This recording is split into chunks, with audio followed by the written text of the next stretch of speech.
Hi Calculus, it's Mrs. Jarosik again. I'm bringing you the 3/8 video.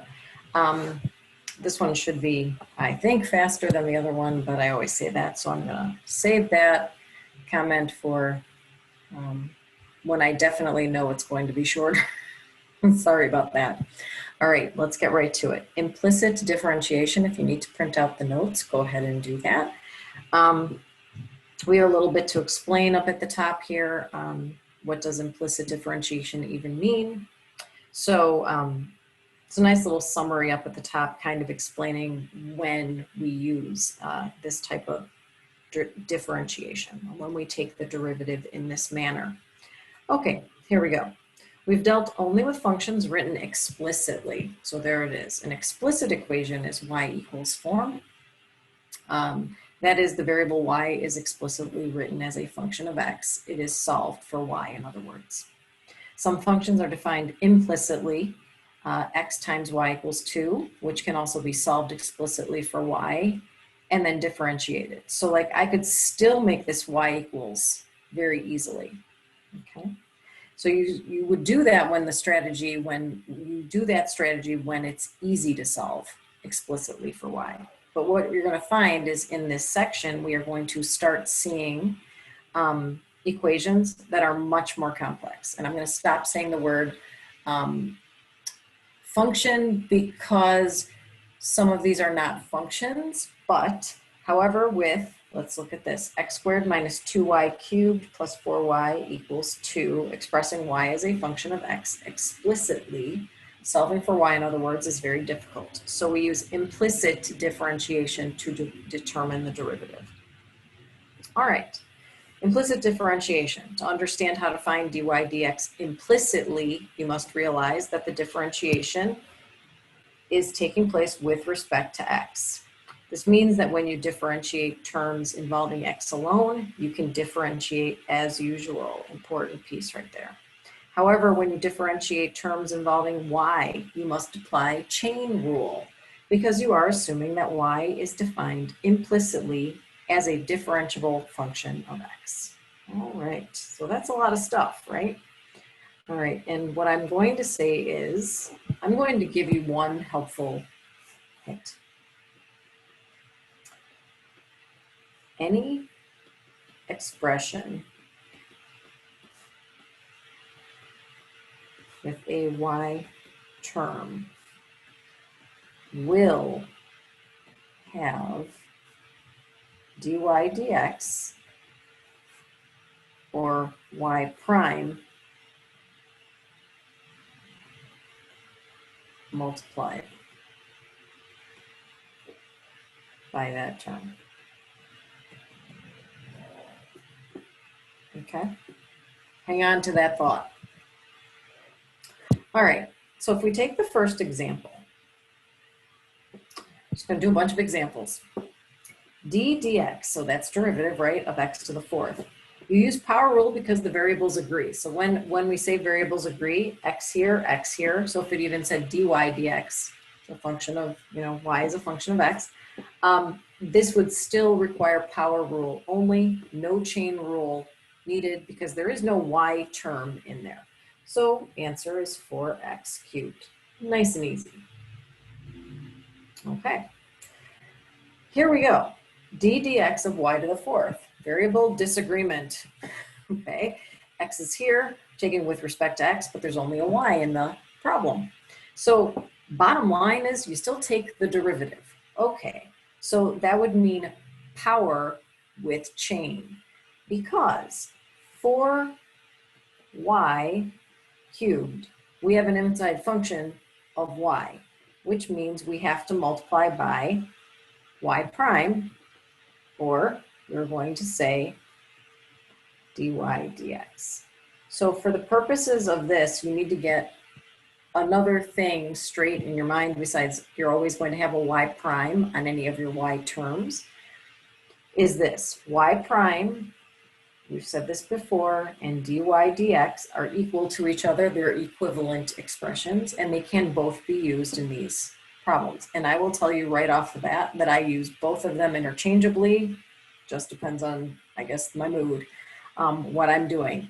I find y prime to be a tiny bit cleaner, but there's a problem with my y prime sometimes. My prime sometimes looks like an exponent of 1. That is a problem. So if you are like that as well, dy dx is your friend, okay? All right, next one. Derivative of x plus 5y. All right. Let's see what's going to happen here. Derivative of x, it's a sum of terms, right? So 1 plus 5, constant multiple rule. But remember, it's 5y, so I have to take the derivative of y. So 1 plus 5y prime. So 1 plus 5 dy dx. It's all right before, right? And I guess I should do that for the other one that I did. Okay. All right. I'm hoping this is not as bad as you may have thought it might be. Okay. Product rule, x times y to the fourth. Here we go. So that means derivative of the first expression would be 1 times y to the fourth. Leave the other one alone. Even though there's a y in it, you leave it alone. Plus, leave the x alone. Take the derivative of the y to the fourth. So this is power with chain. I guess I am partial to starting with y primes. I think I do use y prime a little bit more often. Okay, so how can we put this all together? We can do x, y prime, 4y cubed. This is all product. You can put it in any order you want. And the 4 usually leads, so that's a little bit awkward the way I did that.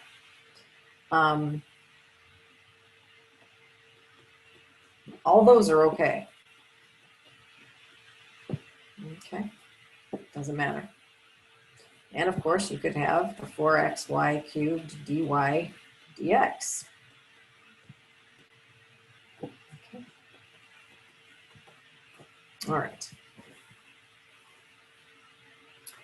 There we go. Here's where it gets really fun. Guidelines for implicit differentiation.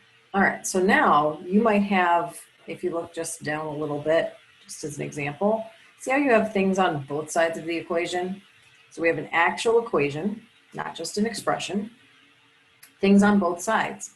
We're basically going to implicitly differentiate because we have y terms with x terms. We're trying to find a dy dx, y with respect to x.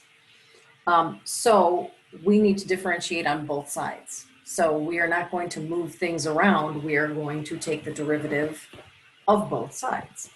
So we differentiate both sides of the equation with respect to x. So here's some steps, if you like steps. You collect all terms involving dy dx on the left side. So once you've taken the derivative of both sides, now you move things. You move all your dy dx terms, your y prime terms, on the left side of the equation and move all your other terms to the right. I guess, could you flip-flop that? Yes, you could, but I like to keep my dy dx on the left side. It's just me. And then once you have organized your terms, you're going to factor out your dy dx on that left side, and then you're going to divide through by whatever was offset in the parentheses after you factored out dy dx. All right, so let's try this. We're going to find dy dx given that y cubed plus y squared minus 4y minus 3x squared is equal to negative 6. We take the derivative of both sides. What does that look like? All right, so each one separately would be 3y squared y prime plus 2y y prime minus 4y prime minus 6x equals 0. Remember, no y term here, you just do what you normally do. That's just a power rule problem. All right, So again, I'm not going to do this for every problem, but since these are our notes,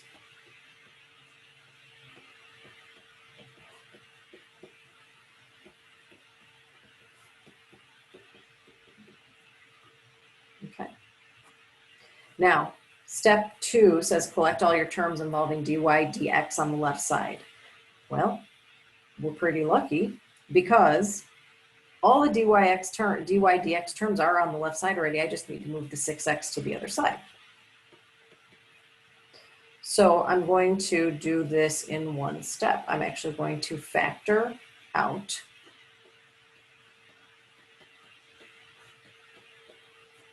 I didn't need to be so generous with my spacing there. And then it says in your last step is to divide by, because we want to solve for dy dx.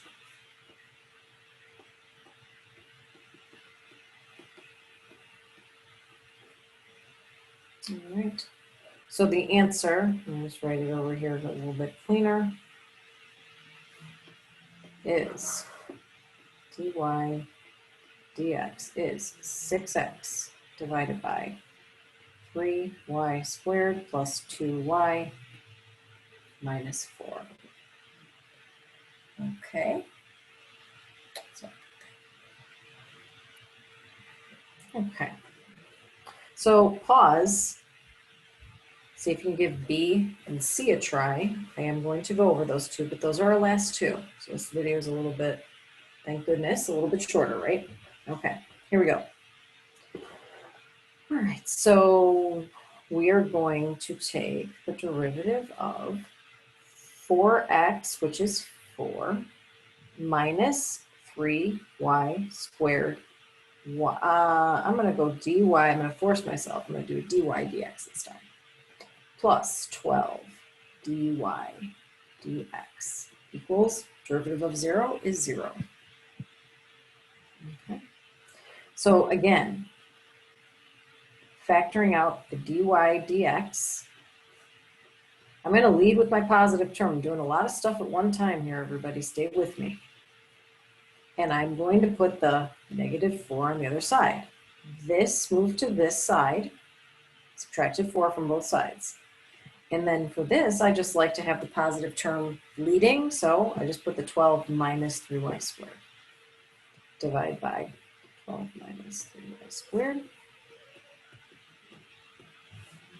So, final answer. dy dx equals negative 4 over 12 minus 3y squared.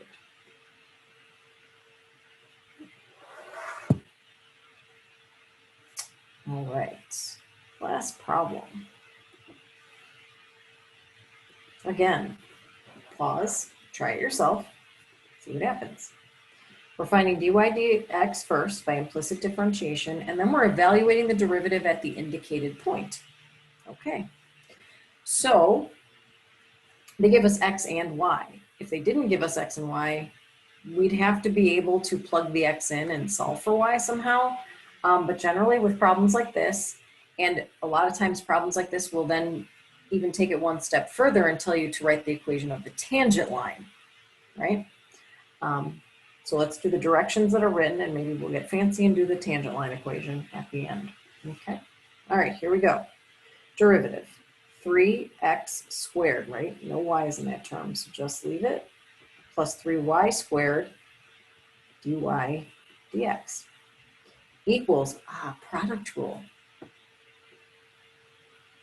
Got a product rule there. All right. So I've got 4 times y plus 4x times y prime. That is my product rule on 4xy. I grouped off 4x as one term, y as a separate term. I do it that way. Could you offset the 4 in front like this? You absolutely could. And then you would product rule that this way. So that'd be 1 times y plus x times y prime, which when you distribute is the same thing as this. All right, plus 0. Okay, so, and I, look at that. Okay, so I need to bring back that xy prime.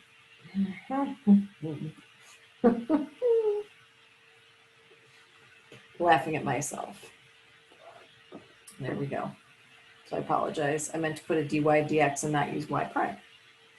All right, so on this, please, when you do product rule with a y term, don't automatically think, I know that y is sitting there, it's very tempting to put a y prime on it, but remember we took the derivative of the 4x term first and leave the other term, which was y, alone, okay? All right, now we're moving things around. So the dy dx goes over here. Watch what I'm going to do. I'm going to do a bunch at once, everybody. 3y squared, and if I were to bring that term over, it'd be minus 4x. Watch out. I'm going to move the 3x squared over, so I've got 4y minus 3x squared. 3y squared minus 4x, excuse me, 3y squared minus 4x. All right, final answer. dy dx 4y minus 3. I didn't even have to rewrite it, did I?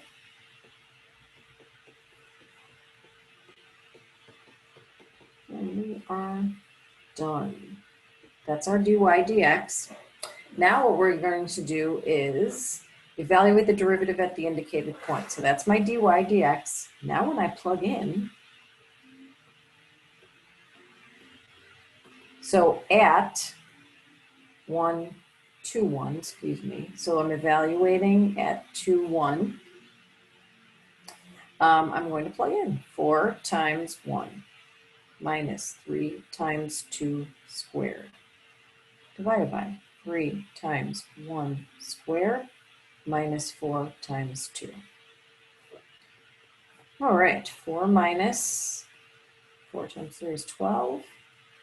3 minus 8, 8, negative 8 fifths.